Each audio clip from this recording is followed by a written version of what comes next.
course, one map away from cinching up his spot in the Premier League, which is something everybody expected to see. Hyun, not the caliber of player that we, think of when we think of guys that are going to go out in Challenge League.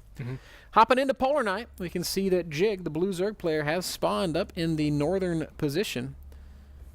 There he is. It's Jig. And Hyun is the red Zerg. He spawned down here in the south.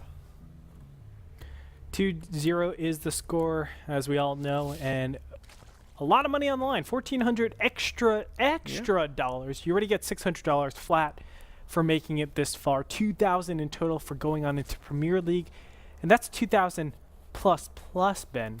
That's right. $2,000 with a chance for more. A lot more than that.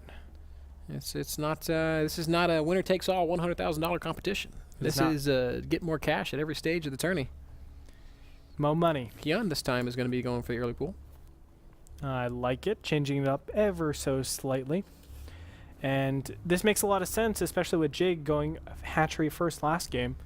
Kind of feels like, okay, I did my cheese early game, or the first game. My second game, I'm trying to be abusive.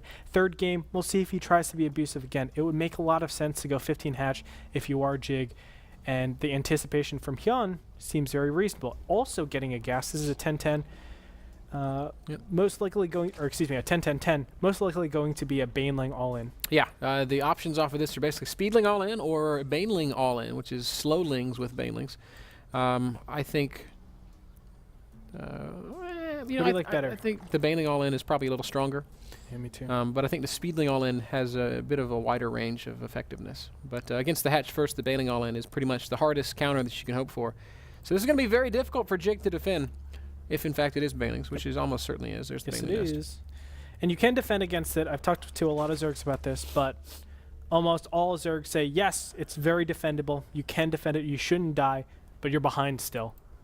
And that's unfortunate, but maybe we can see some miracle stuff coming out from Jake. He does scout it out right away with that first Overlord, so he sees the incoming attack, and I'm sure he is not happy. He's not liking the looks of this at all.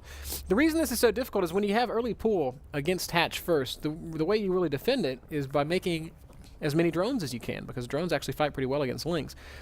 Drones do not fight well against Banelings, though, and that's the real problem. So I would say they are bad against Banelings. Safe to say. So Hyun's going to just start pressuring and being as annoying as he possibly can be, and these next lings that are coming forward are going to morph into Banelings, and that's going to be the real difficulty. There we go. First two Banelings going to morph right on the top of that ramp.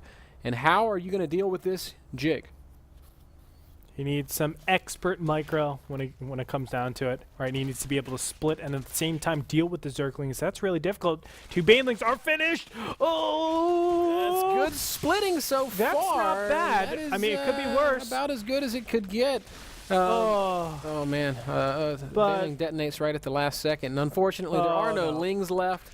And that is probably going to be curtains for Jig. This is excellent micro from Hyun. He's really controlled this perfectly. Realizing that, hey, it's not worth it to really blow up onto the drones. Let's just focus and keep our Banelings to kill mass amounts of Zerglings. And that's going to be it. Sad showing for Jig. It was a great story, him making it through the Challenger qualifier. Nobody wanted to see him go out this way. He says that was a quick series. Yes, it was, but it was up.